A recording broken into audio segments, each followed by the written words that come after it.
Muy buenas tardes, estimados y estimadas alumnas y alumnos de Puntaje Nacional. Hoy seguimos con nuestras clases de química.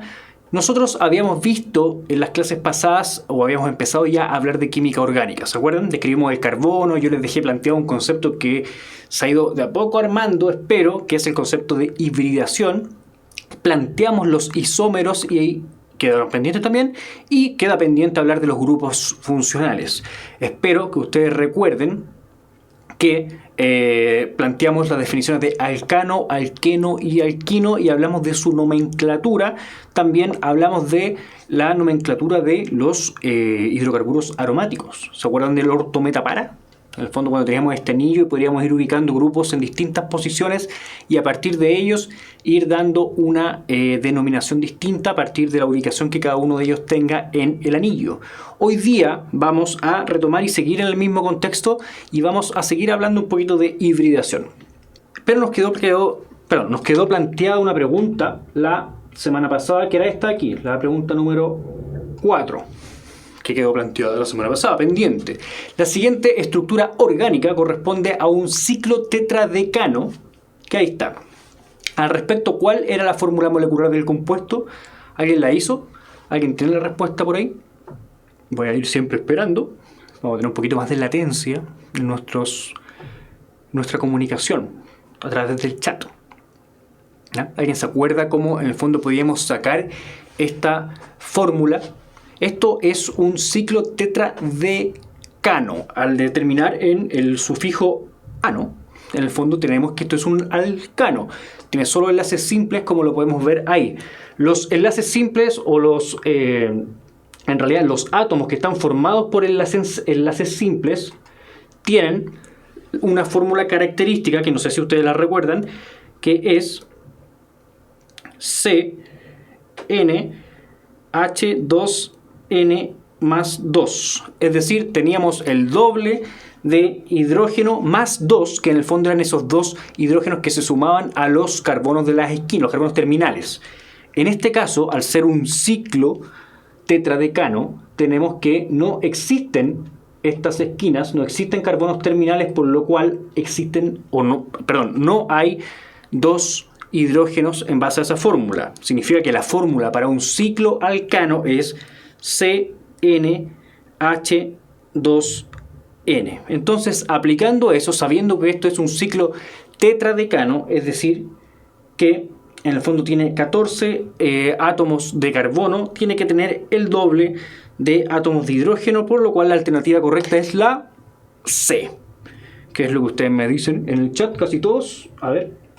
Sí, casi todos en el chat se inclinan por la letra C. Así que ahí estamos todos de acuerdo. En el fondo, por favor, recuerden que un ciclo alcano no tiene la misma fórmula que un alcano que no es cíclico. ¿Ya? Eso quedó pendiente de la clase pasada y ya vamos a ver un par más. Habíamos hablado de hibridación, distintos tipos de hibridación. Habíamos definido el concepto de hibridación, que era un poquito complicado, pero ya además lo compliqué más, planteando distintos tipos de hibridación. ¿Se acuerdan que la hibridación era básicamente combinar orbitales? Teníamos orbitales S y orbitales P y decíamos ya, vamos a agarrar ciertos S y ciertos orbitales P para formar una cuestión híbrida que quede como entre medio, que nos permita distribuir de forma igualitaria los electrones. Entonces, a partir de eso generamos un nivel energético que tenía orbitales híbridos. El tema es que, dependiendo de la cantidad de orbitales que se hibriden, vamos a tener distintos tipos de hibridación. Si tomamos 4 orbitales, que iban a corresponder a un orbital S y 3 orbitales P, íbamos a formar una hibridación que se va a llamar sp3, que está formada por 4 orbitales que son exactamente iguales. Pero también podíamos tomar solamente 3 orbitales, es decir, 2 orbitales P y 1 S, y formar este otro tipo de hibridación, o agarrar o hibridar solamente 2 orbitales, 1 P y 1 S, y formar un tercer tipo de hibridación. Hoy día yo pretendo que entremos un poquito más en detalle con eso. Aquí tenemos una tabla donde en el fondo se muestran los tipos de hibridación y cómo se combinan los distintos orbitales. En el caso, como ya les repetía en el fondo, el sp3 es la combinación de un orbital s y 3 orbitales p, y así sucesivamente. Esta tabla yo creo que va a ser muy útil y ustedes ya la tienen disponible, por supuesto, en el PowerPoint de esta clase. PDF de esta clase, ustedes se suben PDF. Y veamos un poquito qué pasa con la hibridación sp3 en particular. A la izquierda, allá, está el estado fundamental, que en el fondo es algo que nosotros ya habíamos hablado, que es la manera en la cual se encuentran los electrones normalmente, ¿cierto? Si esta cuestión no experimenta ningún fenómeno de hibridación, vamos a tener esa distribución que en el último nivel energético me dispone solamente dos electrones que están desapareados, es decir, dos orbitales que pueden formar enlaces. Es decir, se pueden formar dos enlaces y ese era el problema del carbono sin hibridar. Esta imagen también nos plantea el caso de que nosotros pusiéramos y metiéramos mucha energía para excitar un electrón, que sería un electrón del 2s, que simplemente se le pone mucha energía para mandarlo a un nivel superior, que es el 2p. Eso no es lo que ocurre, porque eso significa una inversión muy grande de energía. Por otro lado, lo que ocurre en la naturaleza para poder maximizar la posibilidad de enlaces es que se genera un estado intermedio entre el subnivel S y el subnivel P y se mandan, en este caso la hibridación sp3, los 4 electrones del nivel a esos subniveles en el fondo, que son los sp3, o a ese tipo de orbital que es el orbital híbrido sp3, ¿ya? Por otro lado, la hibridación sp2, como ya les decía, era agarrar los dos electrones del subnivel S, 2s, y uno de los electrones del subnivel P, y se genera este híbrido sp2. ¿Qué ocurre con el que falta? El que falta es simplemente un electrón que queda como estaba en el nivel 2p, y ese electrón que queda así solito en el nivel 2p va a permitir formar un enlace que es distinto, porque su geometría es distinta, que es lo que nosotros habíamos hablado, que es el enlace pi. ¿Ya? Ahí está cómo se fusionan estos orbitales. En un comienzo teníamos orbital S y dos orbitales p que se fusionan. Ahí está, miren, el S y el 2p se fusionan y generan un enlace, 3 orbitales híbridos, que se llaman sp2. Y aquí tenemos lo que pasa con la molécula de eteno. Me gustaría que vieran bien que en el fondo tenemos dos átomos de carbono, que cada uno tiene 3 orbitales que están ahí, que son los que tienen la hibridación, los que están en azul, ¿cierto? De esos 3 orbitales de cada carbono pueden formar enlaces sigma con los hidrógenos que están en verde y con el carbono que está adyacente. El tema que lo que queda en amarillo, eso que está ahí como un 8, en realidad es un enlace que es el enlace, un solo orbital, que es este orbital que está en el subnivel 2p, que está en amarillo, y esa cuestión ya no puede formar un enlace sigma y forma el enlace pi, que en el fondo genera el doble enlace, que es algo que también ya habíamos conversado. Me gustaría en el fondo que esta imagen los ayudara a ver tridimensionalmente por qué se forma un enlace distinto, y en realidad es porque este electrón queda en una posición geométrica que no favorece la formación de un enlace sigma, sino que por eso se genera un enlace distinto, que es el enlace pi, que tiene esta forma que está ahí en amarillo. Por otro lado, teníamos otro tipo de hibridación, que es la hibridación sp. De los 4 electrones que estaban dando vueltas en el nivel 2, solamente 2 de esos electrones se tomaban para generar orbitales híbridos sp. Y los otros 2 que restan, que no se hibridan, quedan en el nivel 2p. Así de simple. Pasa lo mismo. Ahí tenemos cómo se fusiona un S y un P para armar esto, un orbital híbrido sp. Y en el caso de la molécula de etino, donde en el fondo cada carbono tiene 2 electrones para armar enlaces sigma, que están en celeste ahí, y los otros 2 electrones quedan en amarillo para armar 2 enlaces pi, y así se forma un triple enlace. Yo ya espero que ustedes estén viendo cómo se relaciona el concepto de enlace pi y enlace sigma. Entonces eso en el fondo es una relación que yo quiero que hagan ya en su mente, de poder predecir cuántos enlaces sigma o enlaces pi tiene una molécula que tiene, por ejemplo, un enlace doble. Y también cómo está la hibridación de cada carbono. Es algo que ya deberíamos poder hacer. Por eso he hecho tanto hincapié en este concepto. Ya, Dicho eso, quedó pendiente un concepto que era el de los isómeros. Hoy, y ya me pregunto a Millaray si es que vamos a ver las proyecciones de Newman. Hoy no, pero sí nos queda pendiente ver las proyecciones de Newman y principalmente las configuraciones que dan mayor estabilidad. Eso de eclipsado o aquellas que están alternadas, lo vamos a ver en la próxima clase probablemente. Nos queda ver un tipo de isomería. La semana pasada vimos isómeros estructurales, que eran aquellos que estaban formados por los mismos átomos, pero en ubicaciones distintas, ¿cierto? Con distintas configuraciones de enlaces. Teníamos también isómeros geométricos, que eran aquellos que eran cis o trans, no sé si lo recuerdan, que se dan a partir de un doble enlace y en el fondo se generan por cómo repartimos cada grupo en torno a ese doble enlace. Y nos quedó pendiente el concepto de isómeros ópticos, que era algo que yo les pedí, por favor, que se fueran pensando en ellos. Son moléculas que tienen un centro de quiralidad. El concepto de quiralidad es bastante complejo desde un punto de vista geométrico. Si ustedes se preocupan en este carbono y lo miran ahí, ese carbono que está aquí en gris, ese carbono está unido a 4 grupos o 4 átomos que son distintos. Si nosotros miramos una imagen especular de esta molécula, o la miramos en un espejo, vamos a encontrarlo con lo que nosotros acostumbramos a ver como una imagen especular, que en realidad son esto que está aquí, ¿cierto? Lo que vemos son dos moléculas que son distintas, aun cuando son imágenes especulares, son completamente distintas porque la ubicación de sus enlaces o la distribución de sus enlaces no es la misma, ¿ya? Por más que yo gire esta molécula y la trate de poner encima de la otra, no va a quedar igual. Y en el fondo eso es lo que nosotros explicábamos con respecto a nuestras manos. Ese es el concepto de quiralidad. Aun cuando nuestras dos manos tengan 5 dedos, esos 5 dedos tengan la misma forma, si yo trato de poner una mano mía arriba de la otra, en realidad no calzan.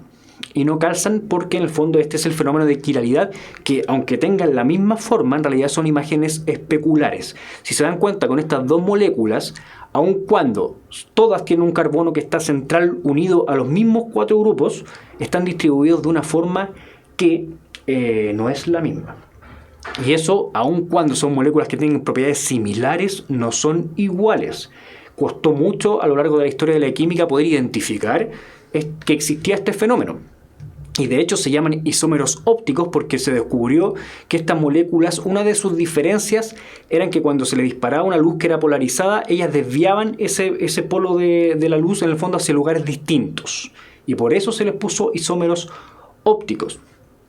Pero no es un detalle, y vamos a ver un ejemplo que en realidad muestra que esta cuestión no fue un detalle, en el fondo la distribución de esos átomos en torno al carbono quiral. ¿Ya? Existe una nomenclatura con respecto a estos carbonos o unas reglas mediante las cuales se denominan estos carbonos. ¿Ya? Ahí está.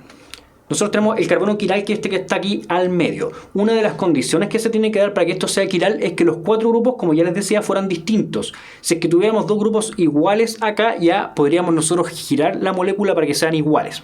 En el fondo ya no tendríamos este fenómeno porque podríamos manipular o dar vuelta a una molécula para poder superponerla una encima de otra.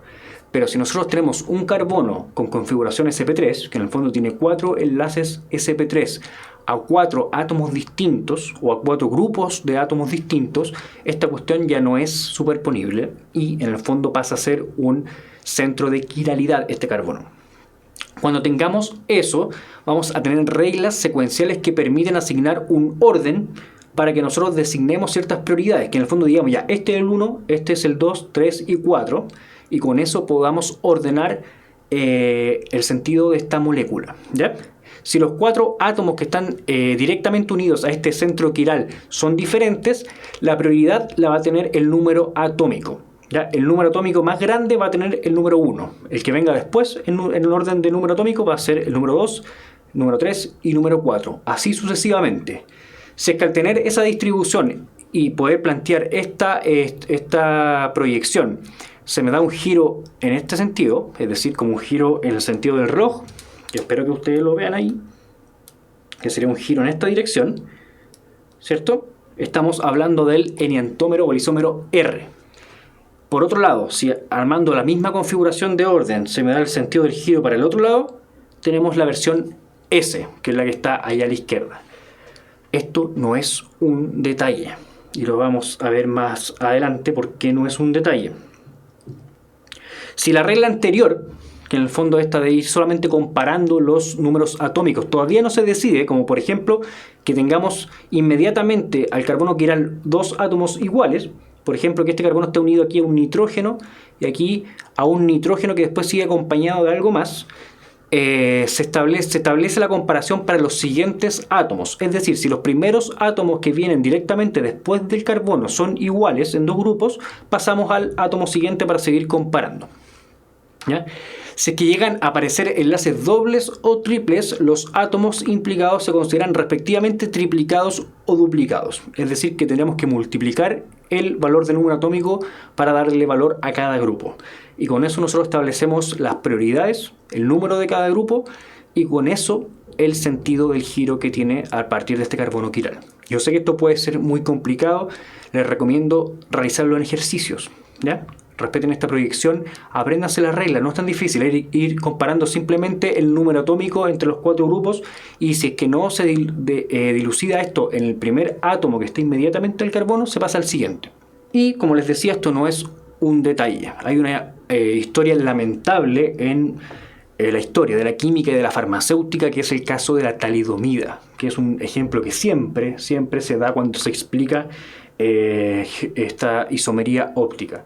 La talidomida fue una droga que la desarrolló una farmacéutica alemana que se llama Grünenthal, que tenía ciertas propiedades. Estamos hablando entre el año 1957, todavía no se descubría este fenómeno de la isomería óptica. Como yo les decía, son moléculas muy similares los enantiómeros, pero que tienen diferencias que cuesta ver. El tema es que ellos descubrieron que la talidomida tenía ciertas propiedades muy útiles, como por ejemplo, y la más importante para este caso, es que calmaba la hiperemesis, o que reducía en el fondo las náuseas en el embarazo. Entonces era muy útil poder agarrar esta droga y recetársela a mujeres embarazadas que tenían náuseas y así se podía calmar sus náuseas. El tema es que esta cuestión es una molécula que tiene un carbono que es quiral. Tiene un carbono que nos da lo mismo para cómo estén distribuidos los grupos o los átomos en torno a él. Y resulta que una de estas moléculas, uno de los enantiómeros, tenía estas propiedades, que era calmar los vómitos. Pero la otra molécula, lamentablemente y desafortunadamente, producía malformaciones en los fetos. Producía malformaciones bastante drásticas en el desarrollo fetal y eso generó miles de casos de niños que nacieron con malformaciones, ¿ya? Habitualmente en estas clases se ponen las fotos de cómo se expresan las malformaciones. Yo no las voy a poner por un tema que creo que ya está de más. Depende de ustedes si es que lo quieren mirar o no mirar en internet. Créanme que lo van a encontrar. Pero es un caso súper dramático y súper claro de la importancia que tiene este fenómeno que es la quiralidad. ¿Ya? Recién me pregunta ahí Rolita, que le acabo de ver su comentario, si es que era dextrógiro y levógiro. Exactamente, dextrógiro es que gira a la derecha y levógiro es que se gira hacia la izquierda. ¿Ya? Entonces, esto es un ejemplo muy útil y suele ocuparse, ¿ya? No les sorprende que en la PSU les pueda aparecer un encabezado con este caso, porque es un caso emblemático en la historia de la química y de la farmacéutica, y es la razón por la cual en química le enseñan esto que es la quiralidad, ¿ya? Para los que no están viendo tan fácil el tema del sentido del giro, les recomiendo que los ejercicios van a ser los que le van a permitir en el fondo despejar todas esas dudas. Veamos ahora un poco de grupos funcionales. Hasta ahora, hemos descrito solamente moléculas que están formadas por carbono e hidrógeno, si no me equivoco.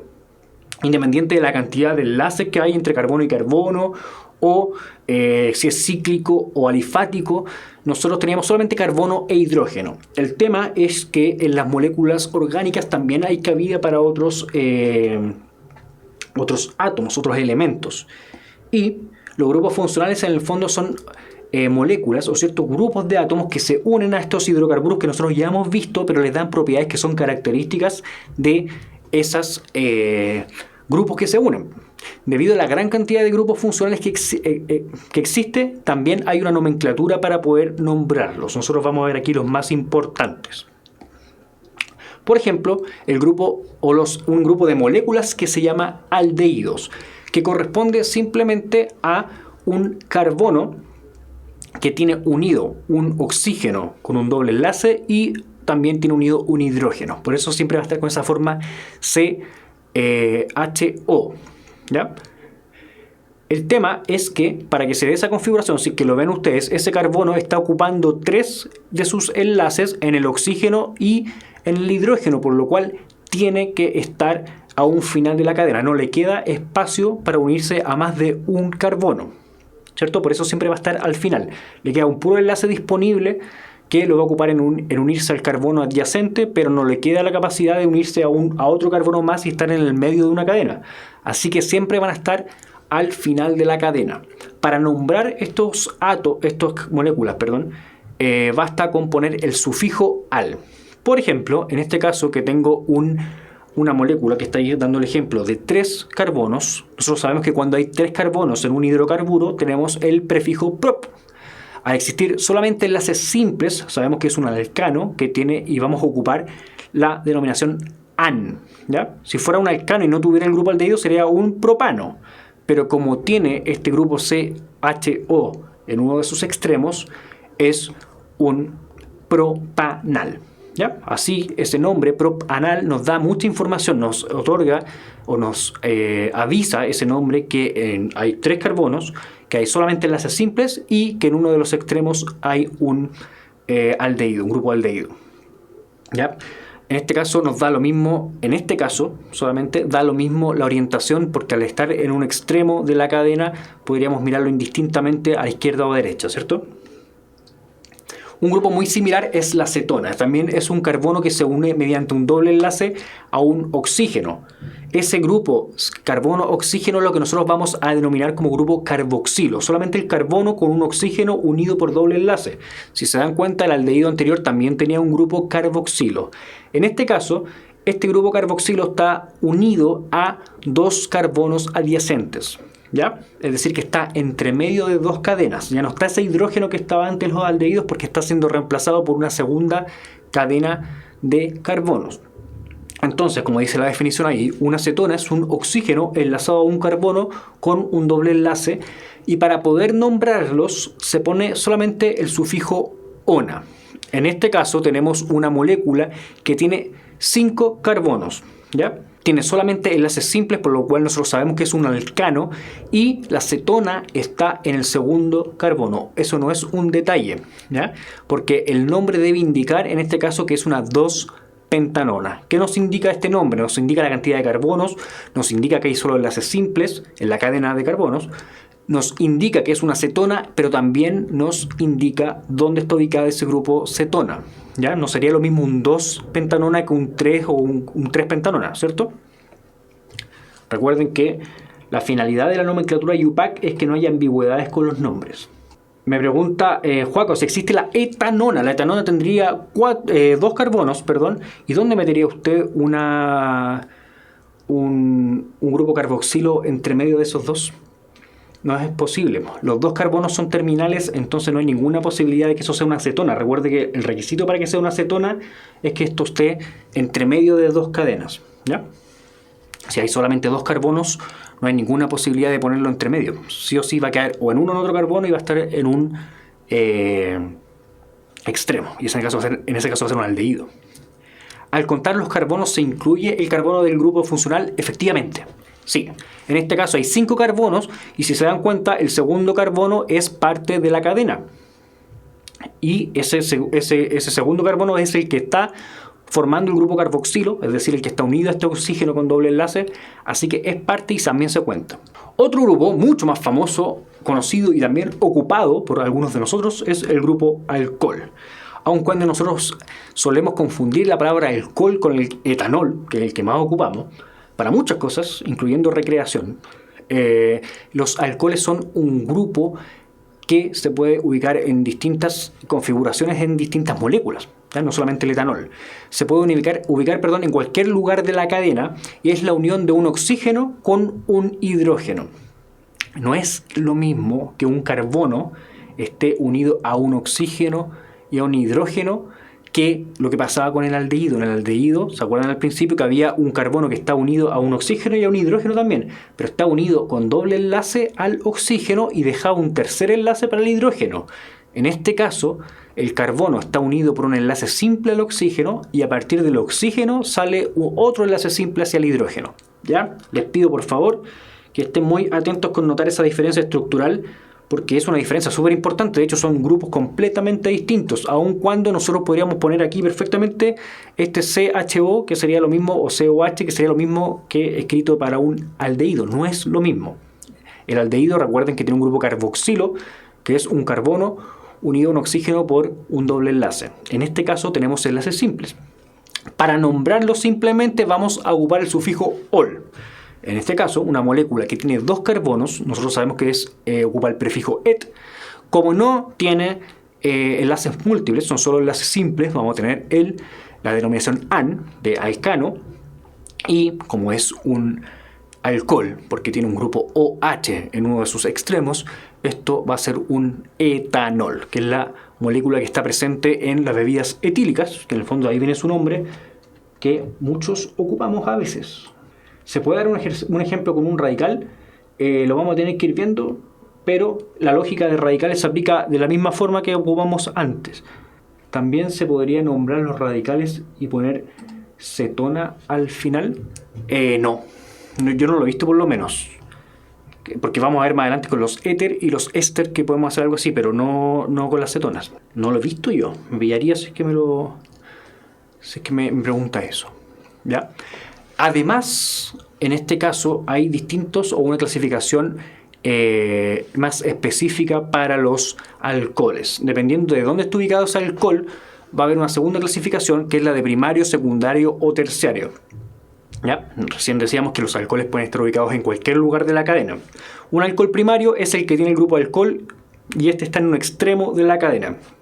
El carbono que está unido al alcohol, al OH, está unido a su vez a un solo carbono más. Ya, en la explicación, la vuelta que me di, pero esa es la forma en la cual a mí me favorece verlo. El carbono que tiene el alcohol está unido a un carbono que en el fondo es a una cadena más. Por otro lado, en el alcohol secundario es aquel en el que el grupo alcohol se encuentra en un carbono que no es extremo y que no posee más ramificaciones. ¿Qué quiere decir esto? Que el carbono que tiene este grupo alcohol está unido a dos carbonos más. Y el alcohol terciario, que dice esta definición, que es aquel en el que el grupo alcohol se encuentra en un carbono no extremo y que hay una ramificación en dicho carbono. ¿Qué quiere decir eso? Según mi traductor, es que el carbono que tiene el grupo alcohol está unido a tres carbonos más. ¿Ya? En un ejercicio más adelante lo vamos a ver para que me sigan un poquito mi lógica. A lo mejor yo me doy una vuelta innecesaria, pero así como yo lo veo al menos. Se los recomiendo. Veamos ahora otro grupo más, que son los ácidos carboxílicos. Los ácidos carboxílicos son un grupo funcional que también depende de este grupo carboxilo, que se acuerdan que yo lo había mencionado, que era un carbono unido a un oxígeno con doble enlace, que sería solamente esto de acá, el carboxilo.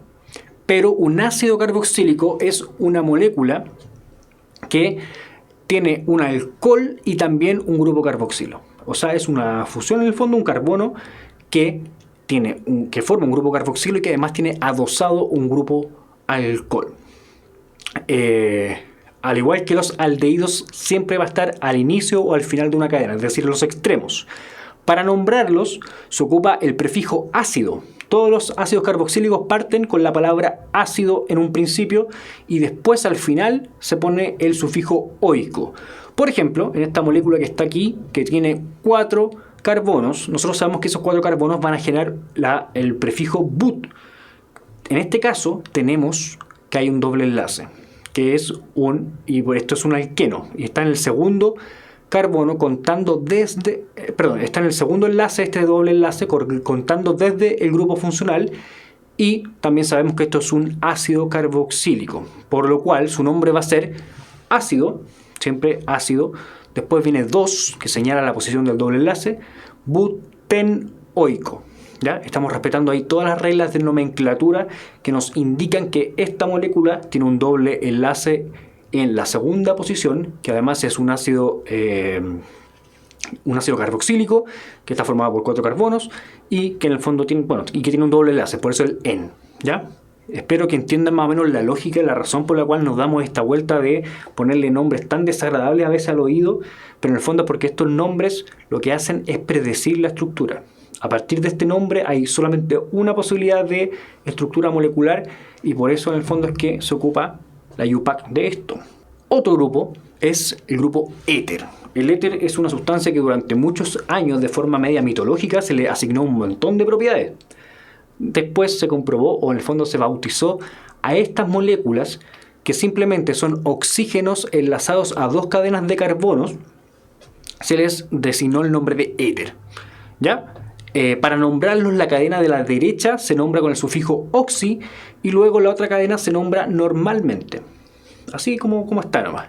Esa es la primera denominación para los éter, la forma moderna de designarlos, pero también hay una segunda forma de nombrarlos, que es un poquito más complicada, creo yo. Antiguamente se nombraban con la cadena de la derecha como si fuera un radical. Nosotros sabemos que los radicales ocupan el sufijo il. Luego se nombra la cadena de la izquierda de la misma manera, también con el sufijo il. Y se ordenan alfabéticamente y posteriormente se ponía la palabra éter. Entonces, si tenemos este caso de aquí, que tenemos una cadena, tenemos un grupo O, que está solito ahí, ¿cierto? No sé si lo ven, que este es un oxígeno. Recuerden que el éter es un oxígeno que está unido a 2 cadenas de carbono. Entonces ahí está nuestro éter. Tenemos a la izquierda de este oxígeno, el oxígeno siempre va a estar cortando o poniéndose entre medio de 2 cadenas. A la izquierda tenemos una cadena de 3 carbonos y a la derecha una cadena de 2 carbonos. ¿Ya? Entonces, el nombre para esto, el nombre en base a la nomenclatura moderna sería propanoxi, que sería la cadena de la izquierda, etano. ¿Ya? Así de simple. Según la nomenclatura tradicional, tendríamos que tomar la cadena de la izquierda que tiene 3 carbonos, que es un prop, y se pone eso como radical, es decir, propil. La cadena de la derecha tiene 2 carbonos y también como radical sería un etil. Entonces el nombre sería etil propil éter. Ahí hay un error en esta diapositiva. ¿Ya? Etil propil éter. Hay 2 maneras de designar a estos éteres. Es un problema eso a veces en nomenclatura. Y otra molécula también que tiene que ver con estos grupos funcionales sería los éster. Me pregunta Rolita, si el éter no tiene el grupo carboxilo que es el que yo he visto, no. Ya, en este caso no está. El éster sí lo tiene. El éster es un carbono con doble enlace, en el fondo eso que habíamos visto nosotros, y también tiene un enlace simple a otro oxígeno. Es como si tuviéramos un éter y una acetona al lado. No sé si lo ven de la misma forma que lo estoy viendo yo. Y eso se encuentra enlazado a cadenas radicales de carbonos. Para nombrarlos hay que ponerle el sufijo ato a la primera cadena y ponerle luego el de, la preposición de, y la segunda cadena con el sufijo ilo. En este caso tenemos aquí este grupo carboxilo. Tenemos un oxígeno que está acá, que no está señalizado ahí, pero ese oxígeno está como cortando el espacio entre las 2 cadenas, ¿ya? Y la cadena de la izquierda tendría 2 carbonos, solo enlaces simples, sería un alcano, y la cadena de la derecha tendría 3 carbonos, solo enlaces simples, por lo mismo se denomina etanoato de propilo. Entonces ahí en el fondo tenemos una manera de nombrar a los ésteres. El caso de los ésteres es un caso muy ilustrativo porque son moléculas que dan aroma a muchas de las cosas que nosotros habitualmente consumimos. Por ejemplo, las frutas. El aroma que tienen un plátano, una manzana, se deriva de una molécula que tiene un grupo éster en su estructura. Por lo cual, aquellas personas que sintetizan aromatizantes sintéticos, valga la redundancia, tienen que estar sintetizando moléculas éster. ¿Ya? Es una manera, y de hecho, si ustedes le pegan una mirada a los ingredientes de ciertos productos de consumo habitual nuestro, se van a dar cuenta que hay ésteres dando vueltas ahí, aun cuando tengan nombres de fantasía a veces. Otro grupo son las aminas. Las aminas simplemente son un nitrógeno con dos hidrógenos, y en realidad eso puede variar un poquito, pero es el nitrógeno unido a hidrógenos. Para nombrarlos basta nombrar la cadena radical como si fuera, nombrar la cadena como si fuera radical, es decir, incluir el sufijo -il, y luego se pone la denominación amina. Por ejemplo, en este caso tenemos una cadena de 4 carbonos y hay un enlace doble. No sé si lo vieron ahí. Primero se identifican los grupos de nuestro interés. La cadena de carbonos, que es de 4, es decir, que va a tener la denominación but, el prefijo but. Además, si se cuenta de la derecha, que es de donde está la amina, hacia la izquierda, hay un enlace doble en el carbono 2 o en la posición 2. Finalmente se pone amina. En este caso tenemos la 2-butenilamina. Recuerden que el 2 señala la posición del doble enlace. But dice que esto es una cadena de 4 carbonos. El en nos señala que hay un enlace doble. El il es por la regla que esto es un radical. Y el amina se incluye por el grupo amina. Las aminas, al igual que el grupo alcohol, puede estar en distintas posiciones. Puede estar en la parte terminal de una cadena, es decir, una amina primaria. Puede estar en la parte dentro de una cadena, formando parte de una cadena y ser una amina secundaria, o estar entre dos cadenas y una ramificación, por lo cual sería una amina terciaria. ¿Ya? Si es que está unida a una sola cadena es primaria, si es que está unida a dos cadenas es secundaria, y si está unida a 3 cadenas es terciaria. Apliquen esa lógica. Y el último que vamos a ver hoy, creo, son las amidas. Las amidas son una amina, es decir, un nitrógeno con hidrógeno, pero además con un ácido carboxílico. ¿Ya? Es decir, que esta forma se nos vuelve a repetir. El ácido carboxílico con la amina. Si se dan cuenta, estos grupos que hemos descrito son una combinación de subgrupos, ¿cierto? Se repite la forma del ácido carboxílico, se repite en este caso el nitrógeno, que es el mismo que estaba en la amina.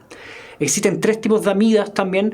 Amidas primarias, en caso de tener solo una cadena de carbono, secundario en caso de tener 2 cadenas de carbono, y terciarias en caso de que haya 3.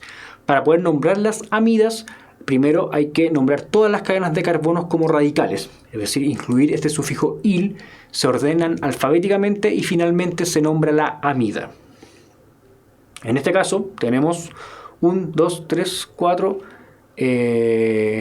vemos los radicales, a la izquierda hay 4, por eso es butil, a la derecha nos queda un carbono, en este grupo metil. Esto es una amida secundaria, de hecho, tenemos una cadena a la izquierda y una a la derecha, y luego la amida que es secundaria se denomina butil-metilamida, se respeta el orden alfabético también. ¿Ya? Así que ahí tenemos nuestras moléculas que están formadas por ciertos grupos funcionales, son los más importantes, y a partir de estos grupos funcionales se genera una variedad completa de moléculas orgánicas, todas tienen esqueletos carbonados también, o carbonatados. Veamos una pregunta, ¿qué les parece? Esta pregunta es de un modelo de EMRE, tiene mucho texto, es muy grande, ocupa una página casi entera. Los siguientes esquemas muestran la hibridación sp3 y sp2 de los átomos de carbono al formar enlaces.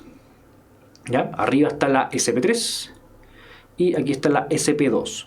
¿Cuál de los siguientes esquemas muestra la hibridación sp del carbono? Y ahí están los esquemas. Esta pregunta es de un modelo de EMRE oficial para que me crean que esta cuestión aparece en la PSU. O sea, es un concepto importante para el entendimiento de la química. Entonces, vamos a ver que esperen un poquito ahí para ver si me llega alguna respuesta. Ya, vamos a ir nomás. Estamos con plataforma nueva, así que vamos a ir con la respuesta. ¿Qué pasa en el primer caso, que está arriba? Teníamos los 2 electrones del orbital 2s o del subnivel 2s, que cuando se hibridaba esta cuestión dejaban de estar en el nivel 2s, y los de los 2p también, y se formaban todos parte de los orbitales híbridos sp3, ¿cierto? ¿Qué ocurre con la hibridación sp2? Tenemos el mismo caso inicial, ¿cierto? Los 2 electrones en el subnivel 2s y 2 electrones repartidos en los orbitales del subnivel 2p. Cuando ocurría la hibridación sp2, se agarraban solamente 3 orbitales que se hibridaban, y el que no se hibridaba quedaba en el nivel 2p. P. Entonces, el resultado de la hibridación del tipo sp, nosotros deberíamos predecir que es, voy a dibujar la flecha, le apuesto que me hagan muy feo el dibujo, es dos orbitales que son sp en un nivel y los otros dos orbitales que son orbitales p, ¿cierto? Que se quedan simplemente así, 2p, eso era un p, ¿cierto? Entonces ese sería el resultado de la hibridación, y como inicia esto antes de hibridarse sería exactamente igual a como se inicia en los otros casos. Entonces hay que buscar esa alternativa que sería, a ver, ¿cuál ven ahí? Déjenme ver si alguien respondió por mientras. La aprovecho. Ahí está, ya tengo respuestas. Tengo la respuesta A, que es la inclinación de todos, y si se dan cuenta, la alternativa A es exactamente lo mismo que yo había dibujado. Se agarraban solamente dos de los electrones que estaban dando vueltas acá, en este nivel, y esos dos generaban la hibridación sp, ¿cierto? Y los otros dos que quedaban se metían en el nivel superior, que es el nivel 2p, ¿ya? Y por eso la hibridación sp genera dos enlaces sigmas, y a partir de esos dos enlaces sigmas se generan dos enlaces dobles después con los dos enlaces pi, ¿ya? Espero no estar hablando chino con eso, ojalá que me estén pillando con esa definición. ¿Cuál de los siguientes alcoholes es un alcohol terciario? ¿Cuál de los siguientes alcoholes es un alcohol terciario? Voy a esperar ahí un ratito. ¿Se acuerdan la lata esa que yo les di? Había una definición para el tema de los alcoholes primario, secundario y terciario, pero yo les dije, mi forma de verlo, personal, el alcohol primario es aquel que el carbono que tiene el alcohol está unido a un carbono más. Por ejemplo, aquí yo ya pillé uno. Aquí tengo un grupo etanol, un grupo alcohol, discúlpenme, alcohol, cometí un error ahí. Un grupo alcohol que está unido a un carbono, por supuesto, y ese carbono está unido a un carbono más. Eso es un alcohol primario. Así que inmediatamente descartamos este de aquí porque nos están preguntando por alguno terciario. Espero que me sigan mi lógica aquí. En el caso de arriba tenemos dos grupos alcohol, cada uno está unido a un carbono, ¿cierto? Y preguntémonos, ¿a cuántos carbonos está unido entonces este carbono? Está unido a 2 y el otro también está unido a 2. En este caso tenemos dos alcoholes que son secundarios, ¿cierto? ¿Me siguen un poquito cómo le estoy tratando de explicar esto?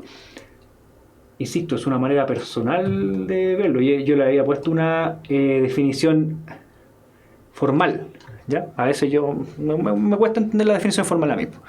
En este caso, ¿qué pasa aquí? También tenemos el carbono que está unido inmediatamente al alcohol, está unido a su vez a dos carbonos. Entonces esta cuestión también es secundario, ninguna posibilidad. ¿Qué pasa aquí? En el caso tenemos ahora que elegir entre la A y la B. Son moléculas parecidas, pero hay una diferencia. Sigamos la misma regla. Aquí está el grupo alcohol. ¿Cuál es el carbono que está inmediatamente con el grupo alcohol? Es este de acá. ¿A cuántos carbonos está unido ese carbono? Este carbono está simplemente unido a un carbón. Así que esto es un alcohol primario. Y nos queda por descarte la A. En la A nos preguntamos, este es el grupo alcohol que está unido a un carbono, ¿cierto? Como siempre. ¿A cuántos carbonos está unido ese carbono que acabamos de subrayar ahí? 1, 2 y 3. Ese es el alcohol terciario. Esa es mi manera de ver cómo distinguir un alcohol primario, secundario y terciario. La regla que estaba puesta en el PowerPoint, que ustedes lo van a poder descargar en nuestra página de Puntaje Nacional, dice otra cosa, pero en el fondo que las consecuencias son las mismas, así que no deberían preocuparse. Como ustedes lo quieran ver, es cosa suya. ¿Cuál es el nombre del siguiente compuesto? Estoy viendo recién los comentarios que ustedes me envían. La letra A Consu le gustó, parece la forma en la cual yo estaba explicando lo de los carbonos, o de los alcoholes, perdón. ¿Qué me dicen con esta pregunta? ¿Cuál es la cadena principal? Antes de esto, bueno, lamentablemente tenemos una latencia con nuestra comunicación habitual, pero me gusta hacerles preguntas. Mi pregunta, antes de responder esta pregunta, valga la redundancia, es cuántos carbonos tiene la cadena principal de esta molécula. ¿Cuál sería la cadena principal? ¿Esta de acá? ¿O esta de acá? ¿Qué criterio yo voy a ocupar para elegir la cadena principal? En este caso yo voy a ocupar un criterio que es el de los enlaces dobles. Esto es un esto es un alqueno. Discúlpenme que estoy pegado con el et. Esto es un alqueno. Entonces, en el fondo, la molécula tiene una cadena principal que tiene dobles enlaces y esto es un Esa es la cadena principal. Tiene 1, 2, 3, 4, 5, 6. Tiene 6 carbonos, por lo cual es un hexeno. ¿Ya? Pero es un hexeno. Estoy escribiendo arriba mío. Ahora sí, perdón. Hexeno. Es un hexeno que tiene dos dobles enlaces. Nosotros con eno, en el fondo indicamos que esto es un alqueno, ¿cierto? Pero cuando tenemos dos dobles enlaces hay que poner el di, porque hay dos dobles enlaces. ¿Ya? Ahora creo que me han llegado recién las respuestas. Algunos me dicen que tenía 11 carbonos la cadena principal. En este caso no tiene 11, tiene 6. Tiene 6 porque la cadena principal es aquella que tiene los dobles enlaces. Y estas otras cadenas que están ahí, que si bien es más larga, que no tienen los dobles enlaces, van a ser simplemente cadenas radicales. ¿Qué nos queda por hacer? Nos queda indicar el sentido de esta cuestión. Tenemos dos cadenas radicales entonces. Una que tiene 1, 2, 3, 4, 5, 6 carbonos, es decir que hay una cadena que es hexil, y tenemos otra que tiene 1, 2, 3, es decir que hay una cadena propil también. Entonces nosotros ya sabemos que esto es un hexil propil hexadieno. Nos queda solamente buscar la ubicación para cada uno de ellos. En este caso vamos a dejar la cadena que es hexil con el número más bajo, es decir, vamos a contar desde arriba hacia abajo, y esta cadena hexil que está aquí va a quedar en la tercera posición. Esto es un 3 hexil. La otra cadena va a quedar en la cuarta posición, es decir, un 4 propil, y nos queda simplemente indicar ahora los dobles enlaces, es decir, 3 hexil, 4 propil, 2,4 hexadieno. Un problemón esta pregunta, pero en el fondo aplicamos la lógica UPAC. En este caso tenemos que elegir cuál era nuestro criterio para la cadena principal, y de acuerdo a lo que nos decía esta pregunta, el criterio es donde están los dobles enlaces, aún más que el largo de la cadena. Era más largo la cadena si nosotros buscamos solamente los enlaces simples, ¿cierto? Nos daban 11 carbonos, pero en este caso vamos a elegir la cadena que tiene dobles enlaces. ¿Ya? Vamos con la siguiente pregunta. ¿Cuál de las siguientes ecuaciones representa la combustión completa del metano? Una pregunta que no sé si hemos visto explícitamente esta materia, pero nos puede ayudar un poquito con nomenclatura. ¿Alguien sabe lo que es la combustión? Y me gustaría en el fondo que a veces es que se nos arranca una pregunta que quizás no tenga la materia que hemos visto hasta ahora, podamos intuir. Sirve para practicar la intuición. En la PSU se puede pillar con preguntas que a veces no sé si lo estudié. Pasa. Lo primero es que encontremos el metano como reactante y vemos que está en todos. Una combustión completa es aquella que llega hasta el máximo estado de oxidación, es decir, que genera, en este caso, el metano, que es un hidrocarburo, CO2 y agua. Y lo que queda o lo que resta simplemente es ver que esta cuestión esté balanceada. Descartemos todas aquellas donde no existe el producto CO2. En este caso tenemos el producto que es monóxido de carbono, ese famoso CO, que es el producto de la combustión incompleta. Por eso a veces nos meten un montón de susto con la combustión incompleta de los hidrocarburos, porque ese CO es súper tóxico. Es muy, pero muy tóxico. Lo que queda acá abajo es el carbono solito en la C, tampoco es. En la siguiente también tenemos monóxido y en esta tenemos carbono y monóxido. El resultado de la combustión completa del metano es agarrar un hidrocarburo. En realidad combustión completa es agarrar un hidrocarburo, mezclarlo con oxígeno, oxidarlo y con eso obtener CO2 y agua, ¿ya? Que eso es lo que uno hace cuando prende la chimenea. Estamos agarrando el carbono de las que están en las moléculas de la madera, de la celulosa, y se está oxidando hasta generar dióxido de carbono y agua. Por eso en Santiago no se pueden prender chimeneas, porque la cantidad de dióxido de carbono que hay en el aire ya se nos pasó. Así que tenemos la alternativa B. El boldo es un árbol endémico de Chile central y su principal alcaloide es la boldina, cuya estructura es esta. En relación a su estructura molecular es posible afirmar correctamente que presenta dos grupos éster, dos grupos alcoholes, una amina, y así tenemos muchas alternativas. ¿Ya? No se las voy a leer todas. ¿Qué me dicen? ¿Qué me dicen con esta pregunta? Simplemente, afortunadamente, los tíos del DENRE, que les gusta poner estos encabezados donde nos culturizan con la flora endémica de Chile. De hecho, es un momento muy relajante la PSU como para aprender de esto. Nos ponen ese encabezado y lo único que nos están pidiendo aquí es identificar qué hay acá. ¿Qué tenemos en este caso? Yo aquí veo un grupo OH. Ese OH está unido a un carbono, entonces es un alcohol, ¿cierto? Pero ahí hay otro OH más, ¿cierto? Que también está unido a un carbono, entonces hay dos alcohol. Estoy escribiendo arriba mío, ¿sí? Tengo que dejar de hacer eso. También tengo dos oxígenos que se ven ahí, no sé si los ven. Están unidos aquí y estos son dos oxígenos que son dos grupos. ¿Qué serían esos oxígenos? ¿Éter o éster? Recuerden que el éter es solamente el oxígeno dividiendo o separando dos cadenas. Por otro lado, el éster es ese mismo oxígeno, pero que al lado tiene un carboxilo. En este caso no hay carboxilo, no hay ningún carbono que al lado esté unido por doble enlaces a un oxígeno. Es simplemente un oxígeno que está unido a dos cadenas de carbono. Acá hay dos grupos éter. Espero que estén de acuerdo conmigo. Y nos queda una amina, que está unida a tres cadenas de carbono, por lo cual esto es una amina terciaria. ¿Estamos de acuerdo? La alternativa correcta es la D, que dice dos grupos éter, dos anillos aromáticos. Los anillos aromáticos se me olvidaron de recalcarlo. Los anillos aromáticos eran aquellos que tenían los enlaces pi alternados, ¿cierto? Y eso permitía el fenómeno de resonancia. Ustedes recuerdan en el fondo que esto es un anillo aromático. El de acá, ese que está ahí arriba, también es un anillo aromático. Este que está aquí, ese que yo estoy aquí marcando, lo voy a borrar ahora. Si bien tiene enlaces pi alternados, le falta completar este de acá, ¿cierto?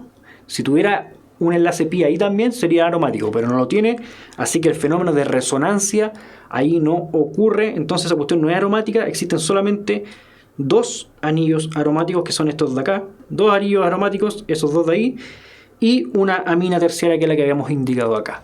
Esta pregunta es de un modelo DEMRE oficial donde había que simplemente identificar, ¿ya? Hay que tener ojo para poder verlo.